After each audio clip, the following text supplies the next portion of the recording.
Hello everyone.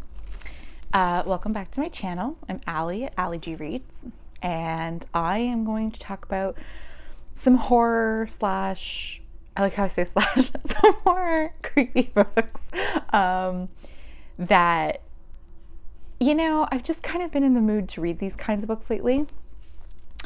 And it's beautiful outside. And I thought, summer brings horror as well as fall. So I'm ready. Basically, I'm going to talk about a couple books here. These aren't all in the horror section, and I don't consider all of these horror. That's why I'm including the term creepy in them, because some of them are thrillers. So this is the second time I'm recording this, because the first time I left the TV on, and all you could hear was Mr. Robot in the background. So,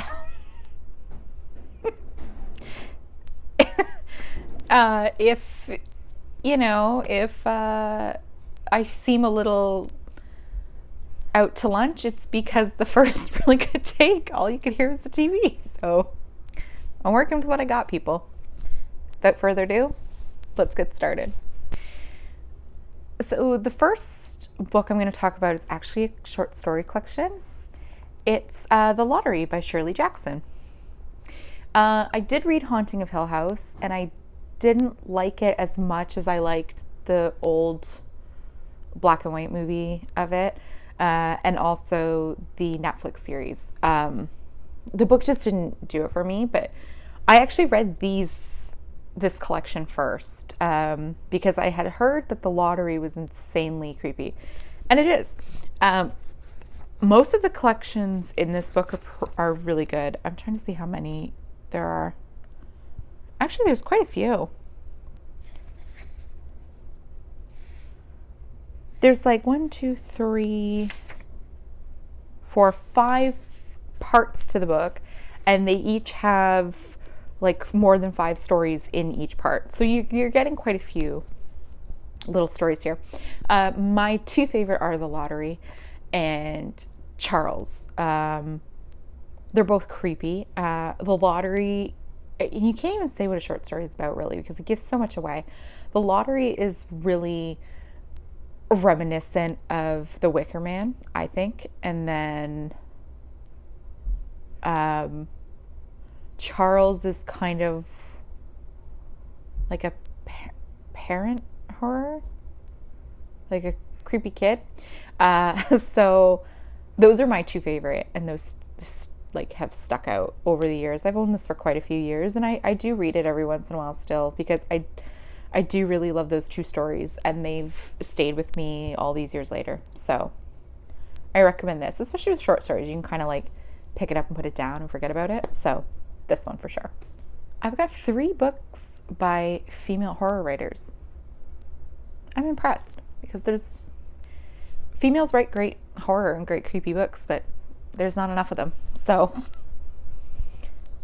I'm here shouting them out.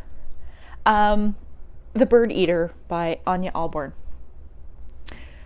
This is...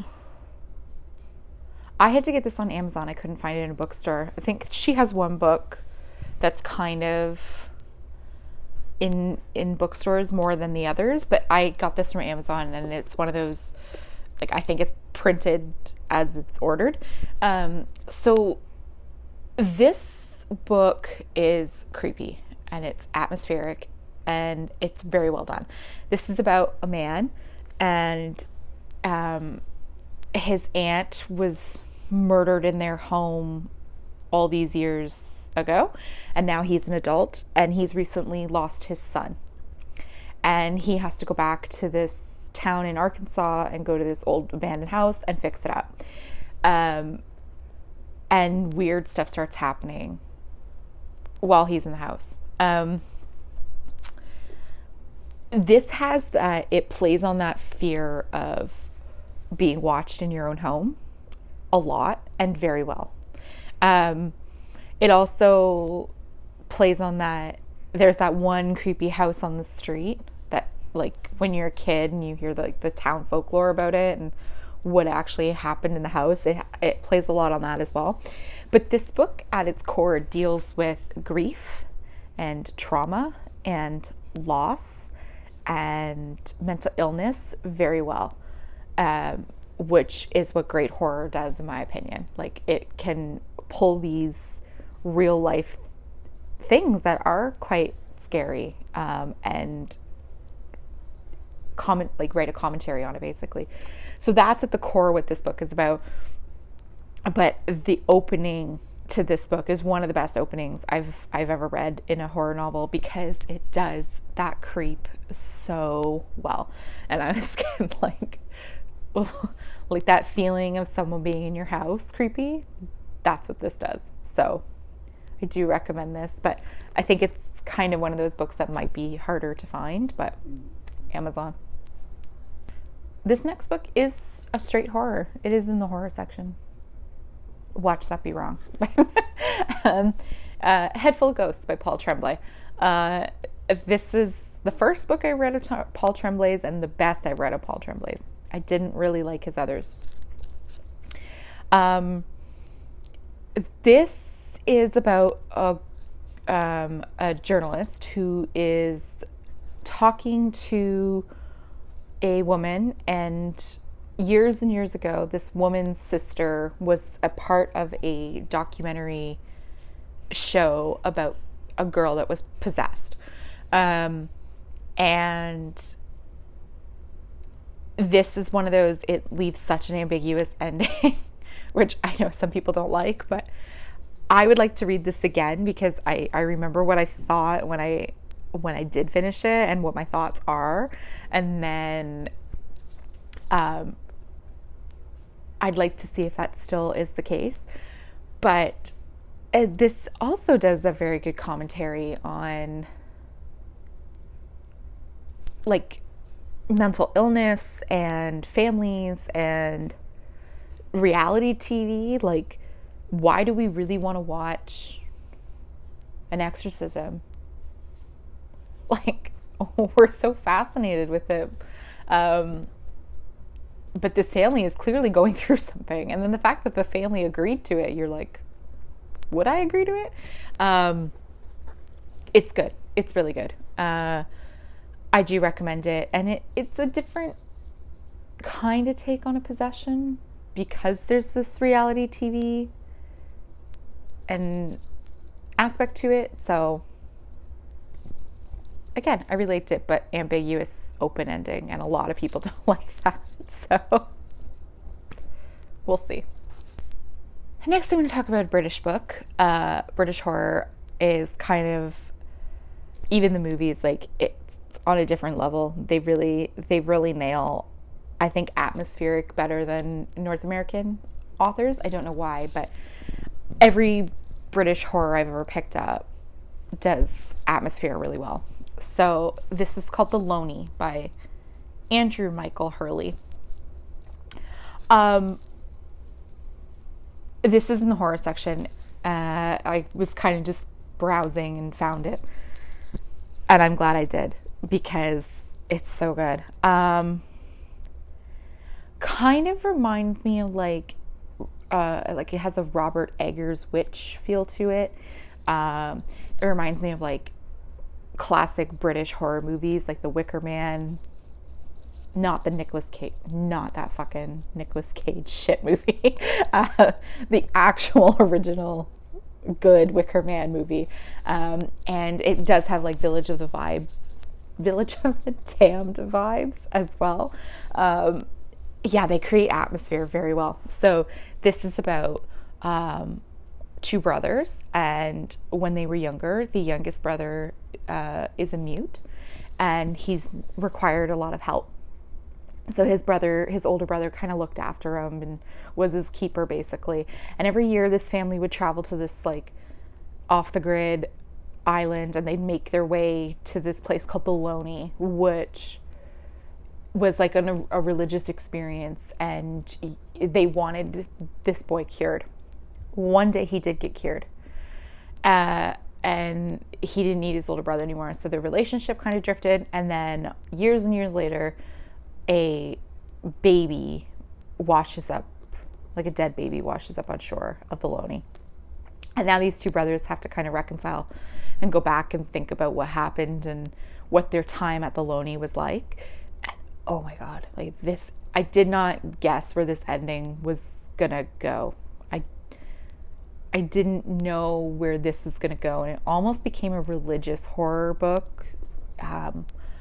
It's creepy and it's really good and it's super atmospheric, and just weird shit's happening. And like I said, I never guessed the ending was going to go where it did, and it never would have been on my mind that it would go there. It's so good. Really underrated too. I hope more people read this book because I think it's phenomenal. So definitely recommend this book. This next book is also a British horror, and I clearly love British horror. The Silent Companions by Laura Purcell, and it's such a small book too. This book is so good. Such a good gothic horror story, and that's especially for something modern. It's so hard to find a good gothic horror story. This is about a woman, and she's recently widowed and pregnant, and she is going to her late husband's estate that she's never been to. And basically in a locked room, she finds all these silent companions, which are like these painted wooden statues. And one looks extremely like her, and that's creepy. And also she thinks their eyes are following her around the place, which is also creepy. I have a fear of dolls, and I am like this gave me that when I was reading it in the dark at night with the light down. I was getting like at every at every turn. I hated that feeling. It does it so well, and it plays on your head. It does kind of have a twist ending too, which I liked. But yes, this is gothic horror, and it's so good. It's so good, and it's such a short book. I can't get my hands on her other ones. I don't really find them at bookstores here in Canada, so I know I can get them from the Book Depository in the UK because she's a UK author. So I think I do want to get more because she does gothic so well. She's so good. So I definitely recommend this. It's one of the best gothic horrors I've ever read. And this last book I'm going to talk about is not actually a horror book. It's in the mystery section. It's The Crow Girl by Eric Axel Sund. It's two authors, and it kind of came out when that Scandinavian crime thriller era kind of picked up and took off in North America. It was part of that, but this one didn't get like the praise that The Hypnotist got, and Girl with the Dragon Tattoo, like Stieg Larsson, anything by Joe Nesbo. It didn't get that kind of attention, and I think it's because the content is so dark and so disturbing. I'm putting this in here because out of every book, this disturbed me the most. This is probably the most disturbing thing I've ever read to date. It's two female, a detective and a psychologist, and they team up because there are a bunch of young boys turning up dead and in disgusting fashion, and this cop believes that the psychologist can help, and they're trying to create a profile for this killer. And at the same time, you're getting this kind of like narrative of a woman talking about her past to the psychologist. And this got so far under my skin, I can't even handle it. It's so disturbing and so frightening. And it's frightening because it's so real. But it deals mainly with sex trafficking, child pornography, pedophilia, like all the really awful things. and disgusting things. It deals with that. And I was getting very nauseous reading it, and I was getting incredibly disturbed reading this. I know there was a bit of controversy talking about how the book handles mental illness. I don't necessarily think that that's a fair criticism. That's just me. But I think out of every book I've recommended so far, and out of every book I've ever read in my life, and every disturbing movie I've ever watched, it disturbed me the most. It was incredibly hard to read. I have to recommend it though, because a lot of people want to read like those really gritty, disturbing crime things, and this is it. And this did terrify me. This probably is still the most terrifying thing I've ever read. It really fucked me up. So do with that what you will, but that's I have to recommend it, because yes, it is terrifying, and it's the most terrifying thing I've ever read. So check it out if you think you can handle it. But I almost didn't. So there's that. And that's it. I didn't want to do any Stephen King books in here because that's usually always the go-to for horror. And I think that he deserves his own video. And I think I'm going to do that one day because there's a reason he's the master of horror, right? Yeah, I think he's just a brilliant writer, and I just didn't want, I know some people, you're like horror and you're always kind of looking for different types of horror, so I hope I grabbed a couple that you probably haven't heard of, and as I said, they're not necessarily all horror. I think only 2 of them are actually in the horror section, and everything else is in the general fiction or mystery section. So